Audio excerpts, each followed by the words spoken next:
Bueno, pues en esta sesión vamos a hablar específicamente de hemostasia primaria. Básicamente se trata de cómo vamos a abordar, cómo vamos a hacer el abordaje diagnóstico y recordando que cuando hablamos de hemostasia primaria nos estamos enfocando principalmente en la cantidad y función de las plaquetas.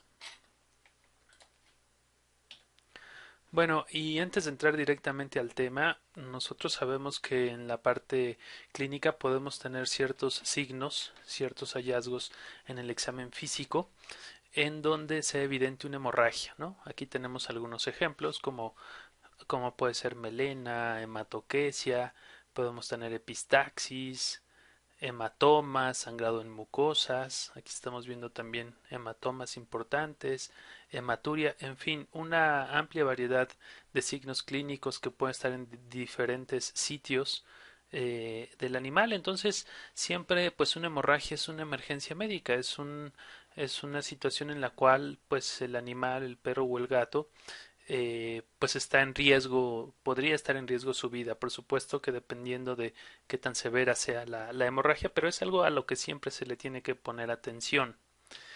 Eh, entonces, para saber la razón de la hemorragia o por qué sangra el paciente, pues tenemos que tener ciertos conocimientos necesarios. Uno es fisiología de la hemostasia, que es un aspecto que ya revisamos de forma general. Posteriormente, fisiopatología tanto de la hemorragia como de las coagulopatías o de las alteraciones tanto en hemostasia primaria como en hemostasia secundaria y posteriormente el abordaje diagnóstico. ¿Cómo vamos? ¿Qué herramientas tenemos para saber si el problema está más enfocado en plaquetas o más enfocado en factores de la coagulación o puede ser inclusive un problema mixto que ambos tanto hemostasia primaria como secundaria estén afectadas o inclusive podría ser una hemorragia totalmente independiente de una coagulopatía. Entonces es necesario saber hacer este abordaje diagnóstico. Por supuesto, los temas aquí también importantes, pues no nada más para la cuestión de hemostasia o coagulopatía, sino básicamente de cualquier enfermedad, la historia clínica y el examen físico son aspectos fundamentales. Dentro de la historia clínica, pues tendríamos que indagar en principio si el animal fue expuesto a lo mejor a tóxicos, a fármacos, a rodenticidas, si el animal fue vacunado, la misma edad del animal puede orientarnos también hasta hacia ciertos problemas, por ejemplo, hereditarios o congénitos cuando se trata de animales jóvenes. En fin, todos esos datos, antecedentes familiares inclusive, todos esos datos nos van a ayudar para ir orientando el problema. Eso con respecto a la historia clínica. Y el examen físico es otro aspecto pues importante en el abordaje de problemas en la hemostasia. Y posteriormente, desde luego, las pruebas de laboratorio, pues son un método con el cual podemos saber de forma más confiable o más preciso dónde está el problema. Bueno, en el examen físico yo creo que lo primero que se tendría que evaluar son estos dos aspectos. ¿La hemorragia es local o es sistémica? Si es local, pues estaríamos hablando de un proceso de hemorragia en un solo sitio, ¿no? A lo mejor nada más estamos observando hematuria, pero sin ningún otro signo de hemorragia, o a lo mejor nada más es melena o hematoquesia, o a lo mejor es un hematoma en una zona en específico, ¿no? Serían sangrados en sitios específicos, ¿no? Entonces podríamos hablar de traumatismos, cirugías, alteraciones gastrointestinales, neoplasias, pero esto no sería un problema en hemostasia, ¿no? Estos son otros problemas específicos. Pero ¿qué pasa cuando ya este tipo de hemorragias son sistémicos? Es decir, a lo mejor tenemos hematuria, pero además también hay hematomas y también hay petequias. O tenemos equimosis o epistaxis, pero tenemos también melena y hematemesis, ¿no? Ya estamos hablando de un problema sistémico, de un problema no localizado. Entonces, este tipo de hemorragias en diferentes sitios son los que nos pueden orientar más hacia una alteración en hemostasia. Y en ese sentido, Inclusive clínicamente se puede hacer la aproximación hacia alteraciones en hemostasia primaria o hemostasia secundaria, aunque muchas veces los signos clínicos también se pueden traslapar. Como quiera, el clínico tendría que hacer un esfuerzo por tratar de hacer esta diferenciación, porque de esa forma orienta mucho mejor hacia el diagnóstico. Recordemos que la hemostasia primaria nos vamos a enfocar en estos dos puntos. En principio en las plaquetas. ¿Y qué de las plaquetas? La cantidad. Aquí lo que nos preocuparía serían la trombocitopenia y también en la función, porque puede ser que la cantidad de las plaquetas sea normal, pero su función esté alterada. Y alteraciones en hemostasia secundaria, que estamos hablando de los factores de la coagulación y la cascada de la coagulación. Es a esto a lo que le llaman las coagulopatías. Entonces, tenemos ciertos signos clínicos que nos pudieran llegar a diferenciar entre una y otra. Esto no es tan preciso, pero yo creo que en términos burdos, en términos generales, pudiera ayudar o habría que poner atención.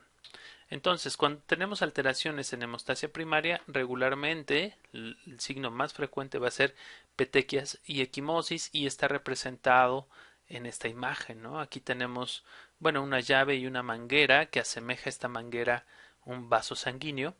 Y cuando tenemos alteraciones en las plaquetas, es decir, en la hemostasia primaria, no se forma entonces el tapón hemostático primario. Eso lo vimos en la parte de fisiología. Entonces, al no formarse o al formarse el tapón hemostático primario pero ser inestable, lo que vamos a tener son hemorragias puntiformes. Eso es lo que son las petequias. Son hemorragias que no superan 2 milímetros de diámetro. Y las equimosis son hemorragias un poquito más grandes, entre 2 y 3 centímetros de diámetro. Entonces, en general, dado que no se forma el tapón hemostático primario o que es inestable, vamos a tener pequeñas hemorragias, petequias y equimosis. Puede haber hematomas, sí puede haber, pero es menos frecuente. Y se ha descrito también sangrado en mucosas y sangrado inmediato después de hacer una venopunción. Por ejemplo, para una toma de muestra, tendría que haber un sangrado inmediato, nuevamente porque no se está formando el tapón hemostático primario. ¿Y qué pasa cuando tenemos problemas en la hemostasia secundaria? Bueno, inicialmente, cuando está la lesión endotelial, se forma el tapón hemostático primario. Sin embargo, recuerden que necesitamos la cascada de la coagulación para que finalmente se forme fibrina y esa fibrina le dé resistencia y le dé estabilidad a ese tapón hemostático primario. Como no hay factores de la coagulación, tampoco se está produciendo fibrina, entonces después de cierto tiempo el tapón hemostático primario se desprende o se degrada por ser inestable, entonces vamos a tener hemorragias más profusas, ¿no? En donde el signo más común tendría que ser hematomas. ¿Puede haber petequias y equimosis? Puede haber, sí, pero no es tan frecuente, sería más frecuente hematomas, sangrados en músculos, articulaciones, cavidades y sangrado retardado post-venopunción. Entonces, con esto nos podemos dar una idea general, pero recuerden que puede haber patologías en donde estén involucradas alteraciones en hemostasia primaria y alteraciones en hemostasia secundaria y que a veces también estos signos clínicos pueden traslaparse. Pero para eso están justamente las pruebas de laboratorio, para hacer una diferenciación más precisa con respecto a esto, porque también de esto va a depender desde luego el tratamiento. Bueno, entonces, ¿qué pruebas tenemos para evaluar la hemostasia? En general, hay pruebas para hemostasia primaria, para hemostasia secundaria y para fibrinolisis. Con respecto a hemostasia primaria, repetimos, estamos hablando de plaquetas, la cantidad de plaquetas y también la función de plaquetas, es decir, si tienen la capacidad de adherirse o no al endotelio para formar el tapón hemostático primario. Cuando estamos hablando de hemostasia secundaria, estamos hablando de los factores de la coagulación y la cascada de la coagulación, en donde se va a formar el tapón hemostático secundario. Y cuando hablamos de fibrinolisis, nos referimos a la degradación de la fibrina del coágulo preformado. Esos son los tres aspectos que vamos a evaluar en hemostasia primaria, pero de lo que estamos hablando ahorita esos son los tres aspectos que vamos a evaluar de la hemostasia, Pero de lo que vamos a hablar ahorita es de la hemostasia primaria. Y bueno, lo primero que se tiene que hacer con respecto a la hemostasia primaria es conocer la cantidad de plaquetas. En ese sentido, sabemos que si las plaquetas están por debajo del valor de referencia de la especie que estemos evaluando, esto es trombocitopenia, y si está por arriba, trombocitosis. ¿Cómo evaluamos las plaquetas? Bueno, la técnica más frecuente, y yo diría muy confiable, y que es inclusive la que en la actualidad nosotros utilizamos en el laboratorio, es esta estimación semicuantitativa en el frotis sanguíneo. Es una técnica sencilla. Una vez que tienen un frotis sanguíneo teñido, lo único que tenemos que hacer es contar la cantidad de plaquetas por campo en aproximadamente 5 a 10 campos, y posteriormente vamos a obtener un promedio por campo, y ese promedio lo vamos a multiplicar por el factor 20 y el resultado lo vamos a comparar con el valor de referencia. Así es de sencillo hacer un estimado de plaquetas, y la verdad es que reconocer una plaqueta en un frotis sanguíneo no hay no es para nada complicado. Aquí lo estamos viendo en estas imágenes. Son estas estructuras redondas discoidales que tienen un tamaño entre 2 y 4 micrómetros aproximadamente, aunque también se pueden llegar a observar macroplaqueta, y una macroplaqueta tiene el tamaño de un eritrocito o mayor, inclusive estamos hablando de 7,5 micrómetros o más. Una macroplaqueta lo que nos está diciendo es trombopoiesis activa, y bueno, tienen este color basófilo, a veces se ven granulares, a veces pueden tener pseudópodos cuando están activas. Entonces simplemente pues se hace el conteo. Esta técnica de estimación plaquetaria es muy confiable y tiene una muy buena correlación cuando se compara con analizadores automatizados como es impedancia. Hay una muy buena correlación. ¿Cuál es el problema para el estimado de plaquetas tanto en el frotis sanguíneo como en la técnica de impedancia? Justamente lo que estamos observando aquí en esta imagen inferior, que es los agregados plaquetarios. Cuando se toma una muestra sanguínea en donde hay lesión endotelial, lo que sucede es que se libera el factor tisular y hay también agregación plaquetaria. Eso puede inducir a microcoágulos o simplemente a coágulos por un mal manejo de la muestra. Entonces, cuando hay coágulos o microcoágulos o simplemente agregados plaquetarios en el frotis sanguíneo, pues obviamente que cuando nosotros hacemos la estimación en el frotis, este puede ser menor de lo normal, es decir, nuestro estimado estaría subestimado, pero exactamente lo mismo sucede con impedancia, porque en este fundamento que es la impedancia, pues se cuentan las plaquetas de forma individual, pero si las plaquetas están en agregados plaquetarios, pues no se cuentan. Entonces podemos tener lo que se denomina pseudotrombocitopenia. Entonces nunca en la evaluación del frotis sanguíneo, más bien siempre, tienen que observar la cola del frotis en busca o no de agregados plaquetarios o microcoágulos, y también inclusive a veces encontramos trombocitopenias inexplicables y que no tienen relación con la anamnesis o con la historia clínica. También inclusive cuando eso no sucede vamos y revisamos el tubo nuevamente en busca de un coágulo, porque obviamente ahí se puede quedar una gran cantidad de plaquetas.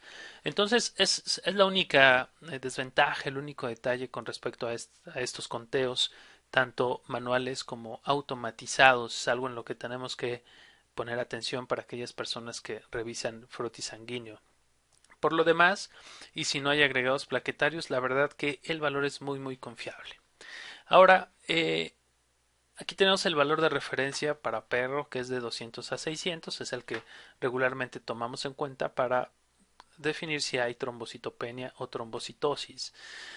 Ahora, para que realmente haya signos clínicos relacionados con alteraciones en hemostasia primaria, se describe que tiene que haber un valor menor de 50 por 10 a la 9 por litro. Me refiero a un valor menor de plaquetas. O sea, tiene que ser una trombocitopenia marcada, porque las plaquetas tienen una particularidad que funcionan, su función es más por masa que por cantidad. Es decir, podemos tener un valor de 50 de plaquetas, pero si las plaquetas son más grandes que lo normal o ligeramente más grandes que lo normal, es lo mismo que tener un valor de 100 por 10 a la 9 por litro de plaquetas, con un tamaño normal, ¿no? Entonces funcionan más que por cantidad, por masa. Por eso es que no hay una muy buena correlación con trombocitopenias ligeras o inclusive moderadas, sin que haya una correlación con los signos clínicos.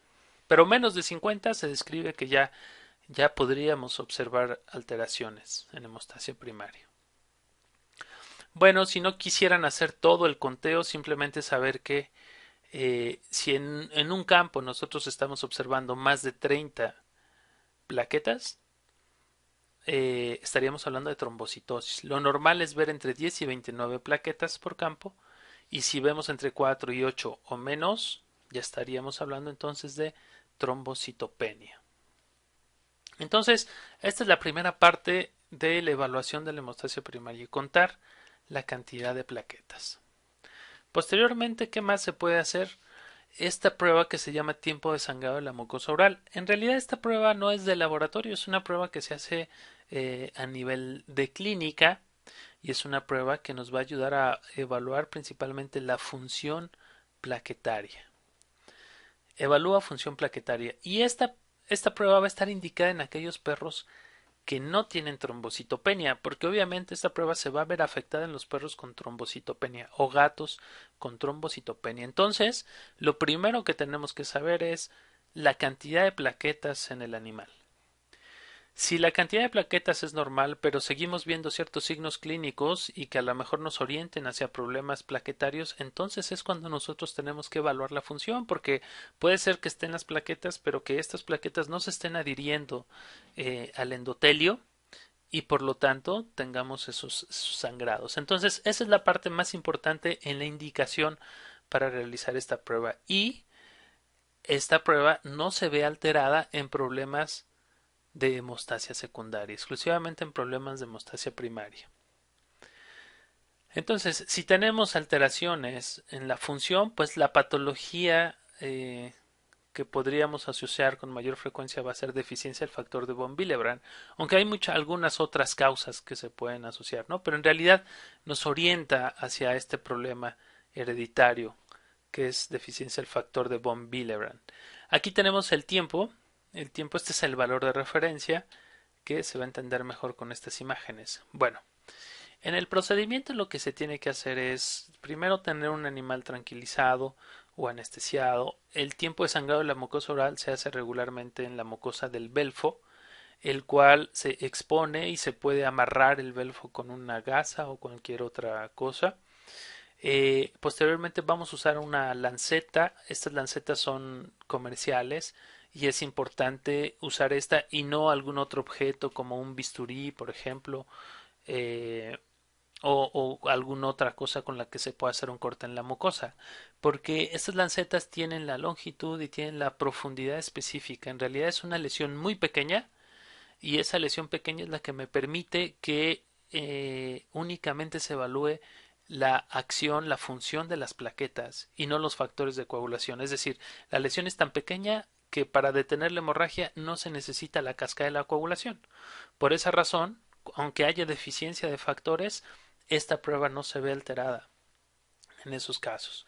Bueno, entonces se hace la lesión en la mucosa oral y comienza a sangrar. Lo que se puede, desde el momento en que se hace la lesión y comienza a sangrar, se tiene que tener un cronómetro a la mano para medir los minutos, y se puede también secar la sangre, pero sin tocar obviamente la lesión, porque si nosotros tocamos la lesión, pues nunca va a parar el sangrado. Entonces únicamente el exceso de sangre por la periferia se puede ir secando para observar de mucho mejor forma en el momento en que deja de sangrar.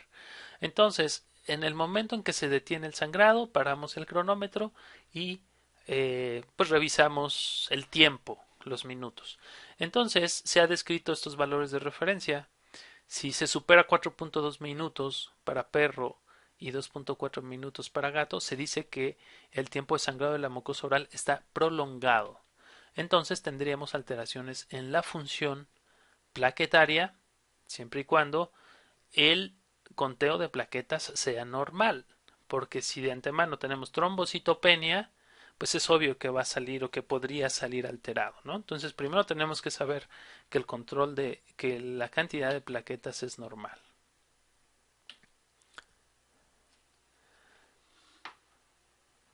Bueno, entonces, cuando hablamos ya directamente de patologías, nuevamente vamos a tener enfermedades que afecten la cantidad de plaquetas y enfermedades que afecten la función plaquetaria. Realmente las que más nos preocupan son la cantidad de plaquetas, en donde podemos tener trombocitopenias o trombocitosis o alteraciones en la función, en donde ahorita pues vamos justamente a hablar algunos aspectos y algunas causas que nos pueden producir estas alteraciones. Bueno, con respecto a la trombocitopenia, vamos a hablar en principio de los mecanismos generales. Me parece que en patología clínica se ve mucho esta parte, ¿no? Cuando nosotros entendemos las causas generales, posteriormente es más fácil poder ubicar enfermedades específicas. Entonces, en general, la trombocitopenia puede ser por cuatro causas.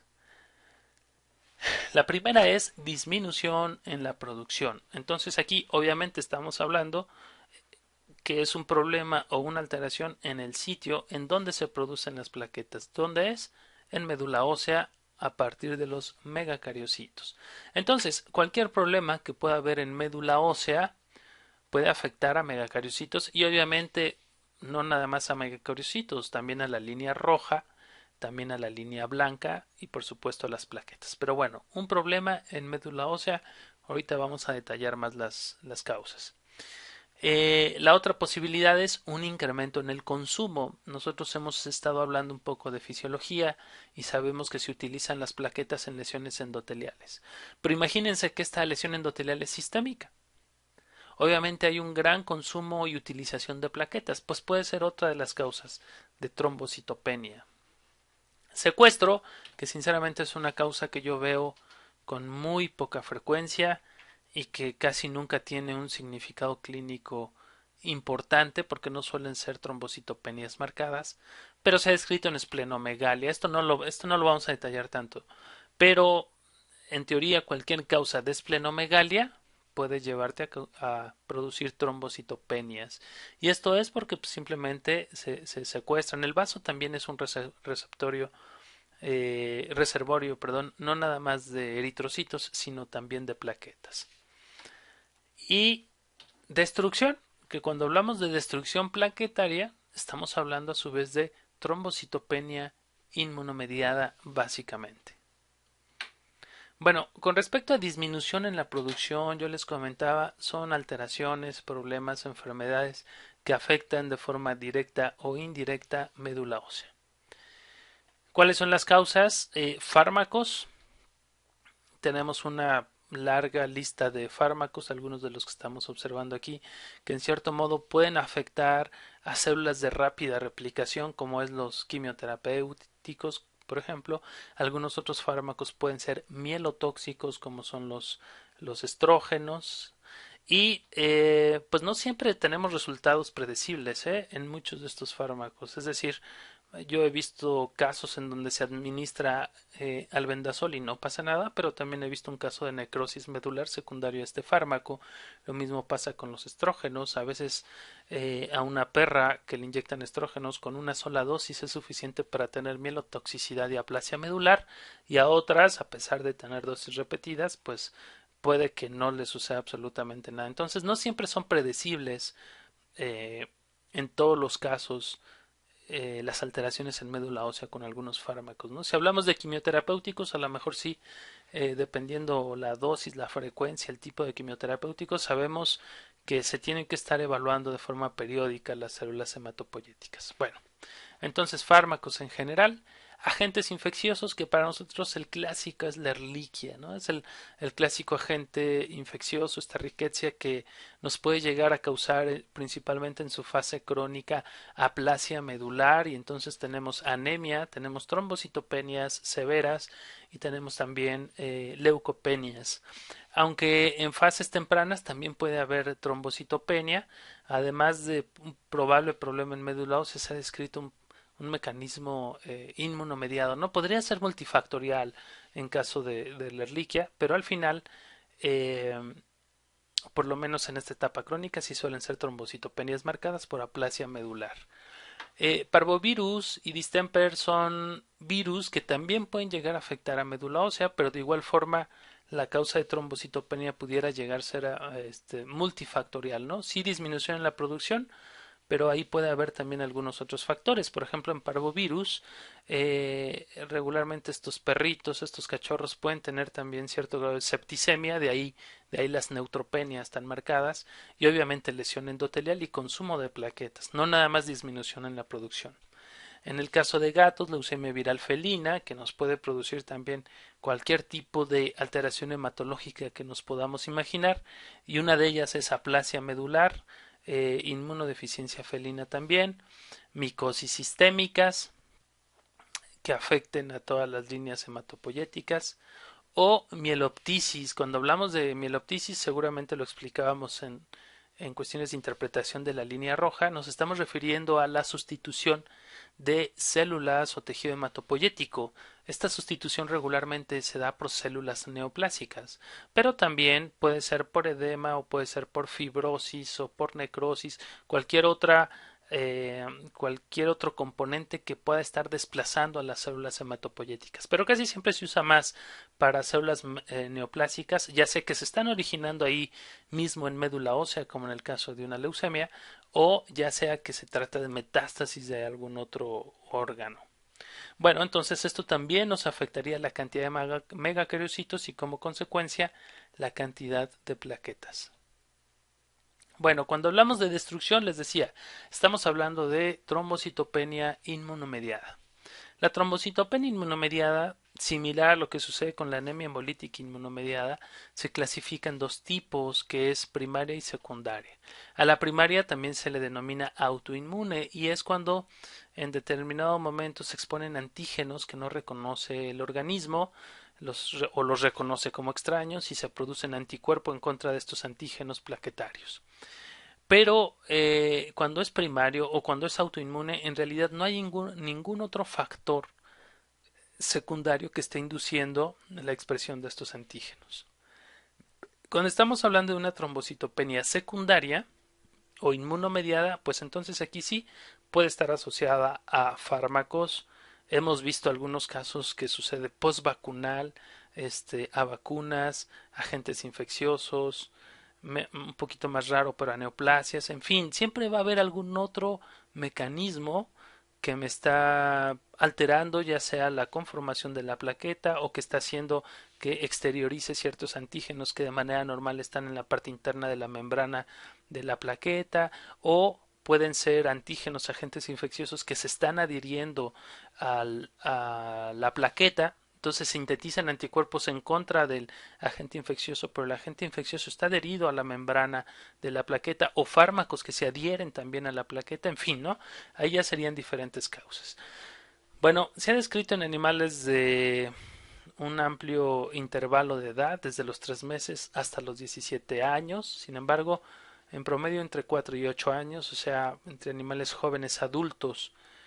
Eh, con respecto al género, tiene una relación de 2:3:1, es decir, se ve afectado más las hembras que los machos, como sucede en todas las enfermedades inmunomediadas. Regularmente las hembras o las mujeres tienen, digamos que, una mayor frecuencia o prevalencia de enfermedades inmunomediadas, y desde luego también se han descrito pues razas predispuestas a esta patología. En general, ¿qué es lo que sucede? Ya sea autoinmune o ya sea inmunomediada, que se van a sintetizar anticuerpos que se adhieren a la membrana de las plaquetas. Entonces, estos anticuerpos pueden ser reconocidos por el sistema fagocítico mononuclear, por los macrófagos que pueden estar en vaso, en hígado, en médula ósea. Entonces reconocen el anticuerpo adherido a las plaquetas y lo fagocitan, destruyen finalmente las plaquetas. En términos generales, eso es lo que sucede. ¿Cómo vamos a diagnosticar esta enfermedad? En realidad hay datos que nos ayudan a aproximarnos, porque el diagnóstico definitivo se tendría que hacer midiendo anticuerpos antiplaquetarios, por esto no siempre es posible, no es una prueba de rutina que se tenga a la mano. Entonces, desde luego se tiene que hacer uso de diferentes estrategias que tenemos ahí a la mano para aproximarnos. Una de ellas es, en principio, estas suelen ser causas de trombocitopenia marcada, ¿no? Si son trombocitopenias ligeras, no es que se descarte totalmente la trombocitopenia inmunomediada, pero sí es menos probable. Cuando tenemos trombocitopenias menos de 20 por 10 a la 9 por litro, ya podríamos sospechar de un proceso inmunomediado, ¿no? Por supuesto que si esta trombocitopenia marcada viene en compañía de una anemia también severa, no regenerativa, aunado a leucopenia, por neutropenia también marcada, bueno, sospechemos en un problema de aplasia medular y pensemos en algunas otras posibilidades, ¿no? Pero si es exclusivamente las plaquetas, con este valor muy disminuido, tendríamos que tener como diagnóstico diferencial trombocitopenia inmunomediada. Sí puede haber otras causas, pero tendríamos que tener, como digo, la trombocitopenia inmunomediada como una posibilidad. Bueno, podríamos hacer un aspirado de médula ósea y lo que esperaríamos encontrar ahí es una hiperplasia megacariocítica, porque regularmente las plaquetas se están destruyendo en sangre periférica. Entonces, la médula ósea tiene que responder y la forma de responder es con produciendo mayor cantidad de megacariocitos. Entonces, podríamos observar una hiperplasia megacariocítica y en el peor de los casos los megacariocitos estarían normales, pero no disminuidos, porque si estuvieran disminuidos, pues entonces la causa de la trombocitopenia sería disminución en la producción y no incremento en su destrucción a nivel de sangre periférica. Desafortunadamente para esto que acabo de explicar ahorita hay una excepción, y la excepción sería la trombocitopenia inmunomediada a megacariocítica. Y esto sucede cuando los anticuerpos están dirigidos no solamente contra las plaquetas, sino también contra los megacariocitos. Entonces ahí si yo hago un aspirado de médula ósea, vería uh, hipoplasia megacariocítica y trombocitopenia. Entonces sería más difícil el abordaje diagnóstico. Sin embargo, la trombocitopenia inmediata a megacariocítica no es la más frecuente, ¿no? Lo más frecuente es que las plaquetas se destruyan en circulación periférica. También excluyendo las otras causas de trombocitopenia, excluir disminución en la producción, secuestro, que nunca va a ser una causa importante de trombocitopenia, y consumo, ¿no? O sea, es de este tipo a veces de enfermedades que también se llega al diagnóstico por descarte de las más frecuentes. Respuesta al tratamiento es algo que se puede hacer. Yo como patólogo clínico en teoría no debería recomendarlo porque lo ideal es primero tener un diagnóstico y después instaurar un tratamiento para justamente ser precisos en esta parte, en la terapéutica. Sin embargo, pues esas son decisiones también clínicas y si un clínico tiene una trombocitopenia marcada y tiene un animal con signos clínicos de hemorragia importantes y tienes algunos elementos que te sugieren trombocitopenia inmunomediada, pues obviamente tienes que actuar rápido también, dando a lo mejor corticosteroides a dosis de inmunosupresión. Y bueno, si hay una respuesta plaquetaria, que esta suele suceder entre el segundo o el tercer día, del tercero al quinto día, pues ya sabes que sí, efectivamente el problema era esta destrucción inmunomediada, ¿no? Bueno, entonces podría llegar a ser otra estrategia la respuesta al tratamiento. Detección de anticuerpos antiplaquetarios sería lo ideal si estuviera a la mano y de rutina. Les digo, no necesariamente. En humanos esto sucede también, se le llama púrpura trombocitopénica. Trombocitopenia por consumo y pues la causa más frecuente aquí sería daño endotelial, ¿no? A lo mejor la enfermedad, la alteración hemodinámica más frecuente y donde tenemos trombocitopenias marcadas es coagulación intravascular diseminada, porque finalmente en coagulación intravascular diseminada, independientemente de la etiología, si son agentes infecciosos, si son neoplasias, si es choque térmico, en fin, independientemente de la causa, del origen, lo que tienen en común es una lesión endotelial pero de forma sistémica, en donde se consume una gran cantidad de plaquetas tratando de formar tapones hemostáticos secundarios y también se consumen factores de la coagulación, desde luego, ¿no? Entonces, al principio tenemos un estado de hipercoagulabilidad, pero una vez que se consumieron plaquetas y factores de la coagulación, tenemos un estado de hipocoagulabilidad y entonces hemorragias. Entonces, sería la causa Digamos que número uno este tipo de trombocitopenia, pero también se han descrito en vasculitis, finalmente es lo mismo, ¿no? Hay lesión endotelial y consumo de plaquetas, pero a lo mejor no suficiente como para producirnos coagulación intravascular diseminada, ¿no? Los orígenes o causas de la vasculitis también puede ser muy marcada. Y hemorragias, con respecto a las hemorragias, se dice que podemos tener trombocitopenia tanto por pérdidas, que para mí no es una causa tan frecuente o tan importante de trombocitopenias por lo menos marcadas, pero una hemorragia importante pudiera llegar a tener trombocitopenia, o también simplemente por consumo o utilización en los sitios de lesión endotelial que posteriormente nos lleva a la hemorragia. Entonces, se han descrito estas posibilidades como las causas de trombocitopenia por consumo. Bueno, eso fue con respecto a la cantidad de plaquetas y a las causas de trombocitopenia. Ahora, alteraciones en la función plaquetaria. Entonces, está bien descrita en perros particularmente la enfermedad de von Willebrand o deficiencia del factor de von Willebrand. Eh, con respecto a perros, es la enfermedad hemostática hereditaria más frecuente, es hereditaria, congénita y va a ser la más frecuente. Particularmente en el Doberman Pinscher es una de las razas que tiene una predisposición importante. Siempre ver un perro de esta raza, pues creo que el clínico debería estar al pendiente siempre de la posibilidad de esta enfermedad, aunque hay algunas otras razas que también se han descrito. Además de la deficiencia del factor de von Willebrand, si recordamos el factor de von Willebrand se encuentra en la colágena subendotelial, ¿no? Y es la que el factor de von Willebrand es el que se expone cuando hay una lesión endotelial y a este se van a adherir las plaquetas a través de este receptor que es GP1B. Entonces, obviamente, si hay deficiencia de este factor, ¿qué es lo que va a suceder? Que la plaqueta no se va a adherir al endotelio, entonces no va a formar el tapón hemostático primario. También se ha descrito, de hecho, deficiencia del factor 8 en esta enfermedad, porque el factor de von Willebrand también puede unir y transportar al factor 8 de la coagulación. Sin embargo, esta es básicamente una enfermedad de hemostasia primaria más que de hemostasia secundaria. Estas deficiencias de factor 8 suele ser no tan importante. Los signos clínicos obviamente están relacionados con hemorragia, pero son variables. ¿Por qué razón? Pues depende del grado de la deficiencia, ¿no? Porque puede haber deficiencia tanto en la cantidad como en la forma del factor de von Willebrand. Y estas deficiencias pueden ser ligeras o pueden ser marcadas y muy severas. Hay una clasificación específica al respecto de la gravedad de esta enfermedad.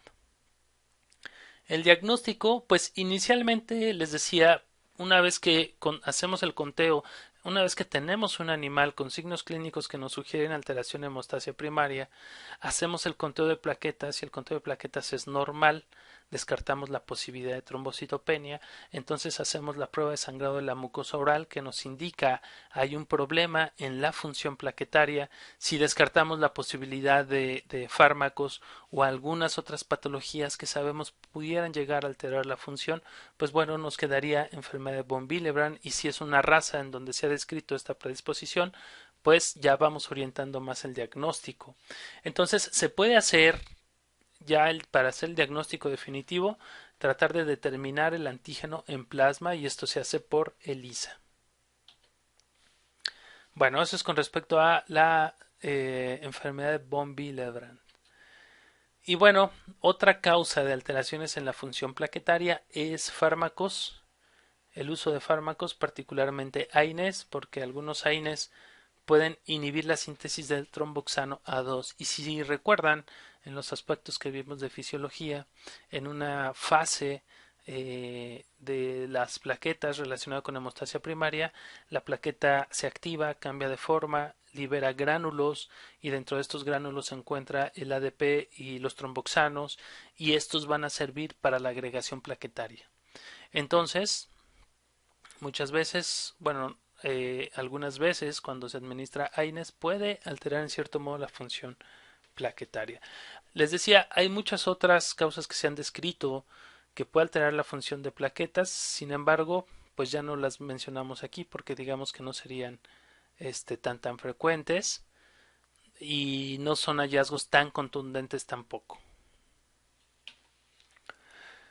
Bueno, la trombocitosis es un hallazgo que también podemos observar, sin embargo siempre va a ser más frecuente una trombocitopenia que una trombocitosis, por un lado, y por otro lado siempre va a tener una mayor relevancia clínica una trombocitopenia, particularmente cuando es marcada, que una trombocitosis, porque las trombocitosis en realidad no nos preocupan a menos que sea una leucemia de megacariocitos, por ejemplo, ahí sí puede ser una situación grave y de pronóstico reservado. Y el resto de las trombocitosis en realidad clínicamente no preocupan tanto. ¿Cuáles son las causas? Se han clasificado en trombocitosis reactivas. Este tipo de trombocitosis se han descrito cuando hay síntesis de interleucinas en, por ejemplo, procesos inflamatorios, infecciosos o en neoplasias. Interleucina, por ejemplo, 1, interleucina 6, interleucina 11, que participan como moduladores proinflamatorios, pero a su vez son algunas interleucinas que estimulan la trombopoiesis, ¿no? De manera normal y fisiológica. Entonces, esta puede ser la causa de trombocitosis cuando hacemos evidente en un leucograma, por ejemplo, un proceso inflamatorio. Tampoco es algo tan constante en realidad, es decir, vemos muchos procesos inflamatorios que no cursan con trombocitosis y algunos otros pues en donde vemos trombocitosis y simplemente hacemos la asociación. En deficiencia de hierro sí, la trombocitosis es un hallazgo frecuente o particularmente en mi experiencia sí he visto una correlación clara. El problema es que el mecanismo no se conoce con precisión, no se sabe a ciencia cierta el mecanismo por el cual hay trombocitosis en deficiencia de hierro. Se cree que hay un incremento en la síntesis de eritropoyetina, pero esto no es tan claro. Si ustedes conocen por ahí alguna hipótesis o teoría, pues estaría bien que la discutiéramos. Se han descrito trombocitosis transitorias y esto se da por esplenocontracción, ¿no? Un mecanismo similar a lo que sucede en una neutrofilia fisiológica o en una eritrocitosis transitoria, ¿no? Está mediado por catecolaminas, hay esplenocontracción. Les decía que el vaso también es un almacén para plaquetas, se liberan plaquetas a circulación y pueden estar incrementadas. Hay una que causa de trombocitosis que le llaman de rebote y esto es que hay una enfermedad, una alteración que me causa una trombocitopenia, posteriormente hay una trombopoiesis activa y a veces esta trombopoiesis llega no solamente a compensar el valor de plaquetas, sino inclusive a superarlo y pudiéramos llegar a tener trombocitopenia. Y causas primarias, es decir, alteraciones en médula ósea, como les comentaba, eh, procesos neoplásicos como leucemia megacariocítica, que sería una leucemia mielocítica aguda, o una trombocitemia primaria o esencial, que es más bien como el aspecto crónico, ¿no? En estas patologías podemos llegar a tener también trombocitosis y sí ya sería un poquito más o mucho más grave porque son procesos neoplásicos que regularmente el pronóstico es malo. Bueno, con esto es todo con respecto a la revisión de pruebas que evalúan hemostasia primaria, es decir, plaquetas tanto en la cantidad como en la función, así como las causas más importantes de trombocitopenia y de alteraciones en la función. Y bueno, esta imagen la tomé en el volcán o en la montaña Iztaccíhuatl, es un amanecer y lo que estamos viendo, esta silueta de aquí, es la montaña La Malinche. Entonces yo les he mostrado fotos que he tomado desde La Malinche hacia el Iztaccíhuatl, pues esta es una foto del Iztaccíhuatl hacia La Malinche. Gracias por su atención y nos escuchamos en la siguiente sesión.